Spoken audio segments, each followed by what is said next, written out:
Shalom, shalom, bien-aimés dans le Seigneur, que Dieu vous bénisse. Très heureux de vous retrouver ce matin et surtout de pouvoir partager avec vous la parole de Dieu en ce premier jour ouvrable de la semaine.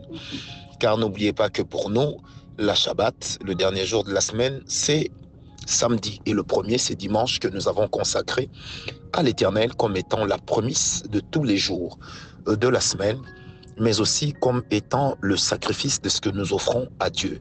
Donc c'est comme ça que dimanche, lorsque nous rendons à l'église pour rendre grâce à l'Éternel, nous le faisons comme un culte d'action de grâce.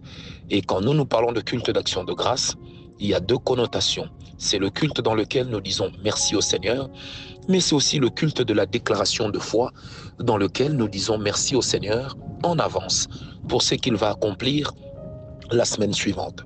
Soyez bénis, bien-aimés dans le Seigneur, et bienvenue dans cette tranche de bénédiction matinale avec Francis Ngawala, esclave volontaire de Jésus-Christ et votre serviteur. Soyez bénis, bien-aimés dans le Seigneur, vous qui, comme moi, croyez que Jésus-Christ est Seigneur, vous qui, comme moi, êtes en train d'attendre l'avènement du Fils de l'homme afin d'être enlevé pour être assis avec lui dans la droite. Alors c'est pourquoi ce matin, j'aimerais encore le dire, Maranatha. Bien-aimés dans le Seigneur, Shalom. Pour la 13e fois consécutive, nous sommes en train de parler sur Exode 22, verset 18. Tu ne laisseras pas vivre la sorcière. Alors, avant-hier, nous avions parlé sur ce que c'était que l'envoûtement. Nous avions établi une sorte de parallélisme avec la sorcellerie et nous avons insisté sur une phrase. Les personnes qui envoûtent sont d'abord des personnes qui travaillent en tant que sorcières. Ça veut dire la personne qui envoûte est d'abord une personne qui est dans la sorcellerie. Ensuite, les personnes qui envoûtent peuvent aussi travailler par délégation d'autorité.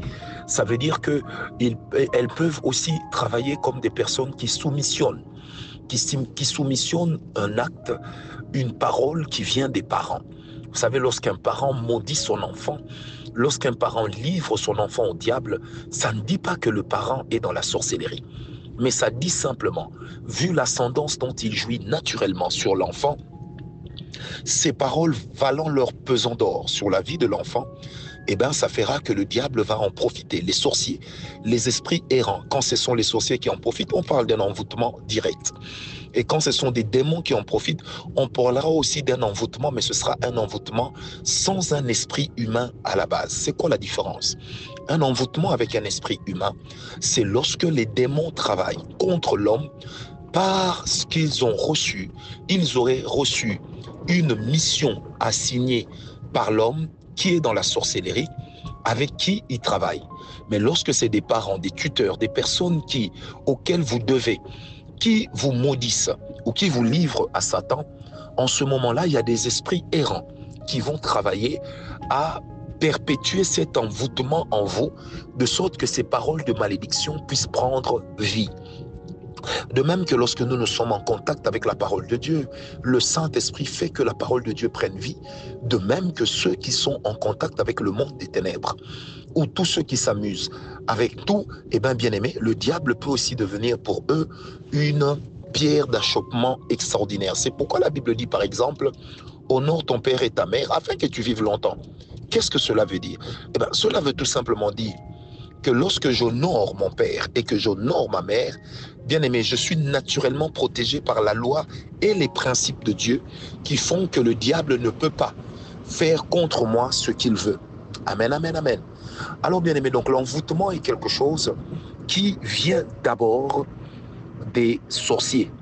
Ensuite, qui peuvent venir des démons parce qu'ils auraient été sollicités ou ils se seraient saisis d'une parole, des gestes, des faits qui ont été fomentés ou déclarés par des personnes jouissant d'une ascendance spirituelle sur vous.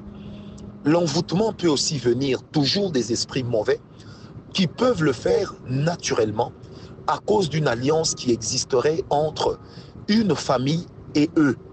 Oui, bien-aimés dans le Seigneur, dans le socle de la plupart des familles, dans la fondation de la plupart des familles, c'est du reste ce que nous appelons des fondements maléfiques.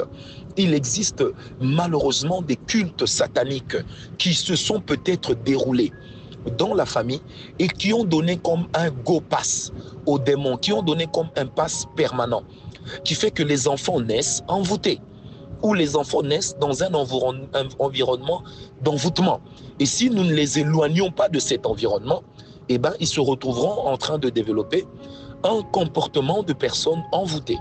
Or, n'oubliez pas que lorsque nous avons parlé d'un comportement de personnes envoûtées, nous avions simplement dit ceci, c'est qu'une personne qui a un comportement envoûté, c'est une personne qui n'est pas maître ou maîtresse de son comportement, mais qui est comme en train de subir la volonté d'une tierce qui peut être un esprit ou un homme manipulateur d'esprits mauvais. Alors c'est comme ça que, bien aimé, je me sens poussé à vous le dire. Quelquefois, l'envoûtement dans certaines familles peut juste être évité lorsqu'on grandit ailleurs, ou encore lorsque, dès le bas âge, on travaille pour que nos enfants ne puissent pas se retrouver dans les alliances spirituelles et maléfiques de nos familles. Faites très attention, nous avions lu ici la Bible qui disait clairement que dès le ventre de ma mère, j'ai été sous ta protection. Et un autre passage qui disait que eux, dès le ventre de leur mère, ils étaient déjà livrés au mal. Donc vous comprenez qu'il existe des environnements de malédiction, qu'on appelle des environnements maléfiques, qui existent dans certaines familles, qui existent aussi dans certains lieux, qui existent sur certaines terres, et qui font que les gens qui naissent là-bas, ou les personnes qui agressent cette culture, se retrouvent assujettis aux autels sataniques de ces endroits-là, aux autels sataniques de ces familles, qui perpétuent malheureusement un contrat spirituel que le diable, que les démons vont s'évertuer d'exécuter, dont ils vont s'évertuer d'exécuter les lois, les préceptes, les principes, mais aussi les punitions. C'est pourquoi, bien aimé dans le Seigneur, lorsque nous recevons de Dieu cette grâce d'être enfants de Dieu, nous devons prendre cela très au sérieux, parce qu'il y va de notre survie spirituelle. Et en tant que parent, si tu pries avec nous aujourd'hui, tu dois le savoir. L'environnement dans lequel tu laisses grandir ton enfant, les choses que tu enseignes à ton enfant, tout ce que ton enfant apprend, tu dois exercer un contrôle spirituel, pas seulement psychologique, mais un contrôle spirituel sur la personnalité, sur le développement de la personnalité de ton enfant. Tu dois avoir l'habitude de prier avec tes enfants. Tu dois avoir l'habitude de faire la Sainte Seine en famille. Tu dois avoir l'habitude de développer une vie de prière, une vie de conseil, une vie de lecture de la parole de Dieu. Bien-aimé, emmener les enfants à l'église ne devrait pas être considéré comme une écharde, mais c'est quelque chose qui peut être très protectrice pour les enfants, parce qu'on ne sait jamais, surtout lorsqu'on n'a pas l'œil spirituel suffisamment ouvert, on ne sait pas toujours ce qui se trame, ce qui se passe dans l'environnement où nous avons grandi. Bien-aimé dans le Seigneur, le monde est tellement rempli de surprises au point où l'apôtre Pierre dira que le diable est comme un lion rugissant qui cherche qui dévorer. Et si cela lui était permis, eh ben, il dévorerait même les justes. C'est pourquoi, bien aimé, être juste ne suffit pas, mais être une personne ancrée dans la prière, développer une vie de prière, de communion avec le Seigneur, de connaissance de la parole de Dieu, va quelque part faire jouer votre immunité reçue lorsque Jésus-Christ est devenu votre sauveur, votre Seigneur. Et cela ne sera que de bonne loi pour vous. Et cela vous sera très, très favorable. C'est pourquoi, bien aimé dans le Seigneur, chers parents, surveillez l'environnement dans lequel vos enfants grandissent. Surveillez l'environnement, surveillez les personnes que vos enfants côtoient. Soirée pyjama chez des amis, soirée ceci, boum cela. Mais est-ce que tu as prié? Est-ce que tu connais l'état spirituel de là où tu es en train de livrer ton enfant? Est-ce que tu connais les enjeux spirituels de l'endroit où tu es en train d'envoyer tes enfants? Bien-aimé dans le Seigneur, le monde est ce qu'il est. Dans ce monde, il n'y a pas que Dieu. Le diable aussi existe. Oui, le diable aussi existe. Quand tu vois que les fréquentations de ton enfant ne sont pas bonnes, eh ben, peut-être qu'il est déjà adolescent, il est déjà mature, et il a le toupet de te dire, mais papa, tu ne peux pas me surveiller, tu ne peux pas m'empêcher. Mais néanmoins, bien-aimé, une chose que l'enfant ne peut pas t'interdire de faire, c'est de prier pour lui. C'est de veiller sur lui dans la prière. C'est d'être une sentinelle pour ta famille. Papa, ne laisse pas le sacerdoce familial à madame. C'est toi le sacrificateur principal. Madame est ton assistante. Généralement, les hommes, nous avons tendance à nous dire, leur maman va le faire, moi je cherche l'argent, leur maman cherche l'esprit. Non, l'esprit vaut mieux que l'argent. L'environnement spirituel travaillé dans la prière vaut mieux que l'argent. C'est pourquoi, bien-aimés dans le Seigneur, ayez les yeux ouverts. Madame, si ton mari n'est pas fort spirituellement, malheureusement, sache que tu devras jouer le rôle du sacrificateur. Tu devras te lever dans la prière. Ne dis pas « je suis femme », parce que quand tu lis la parole de Dieu, tu vas te rendre compte que dans Juge 4, Déborah a conduit Israël dans la guerre aux côtés du général Barak. Déborah n'était pas devenue pour autant un homme. Elle est restée une femme. Mais c'est à elle que Dieu a donné la victoire, de sorte que dans Juge 5, Déborah a chanté les louanges à l'Éternel, la reconnaissance au roi des rois. Est-ce que quelqu'un me comprend? C'est pourquoi, bien-aimé dans le Seigneur, ne fléchis pas. Prie pour tes enfants, prie pour tes amis, prie pour les membres de ta famille. Dis au Seigneur, Seigneur, s'ils sont livrés à un environnement d'envoûtement, protège-les.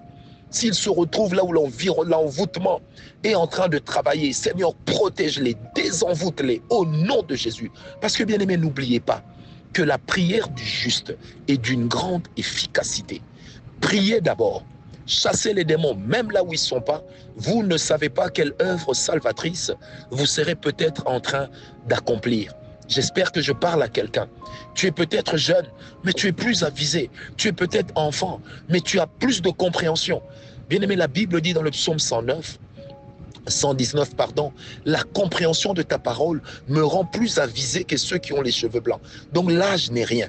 Mais si le Saint-Esprit t'accorde la grâce, la capacité de comprendre ces choses que nous enseignons, sur lesquelles nous sommes en train de méditer, jour après jour, bien-aimé, please, ne fléchis pas. Reste en prière, sois fort, sois puissant. L'Éternel est avec toi. Sois béni là où tu es, paix et grâce dans ta vie. Sois béni. Au nom de Jésus-Christ. Allez, shalom.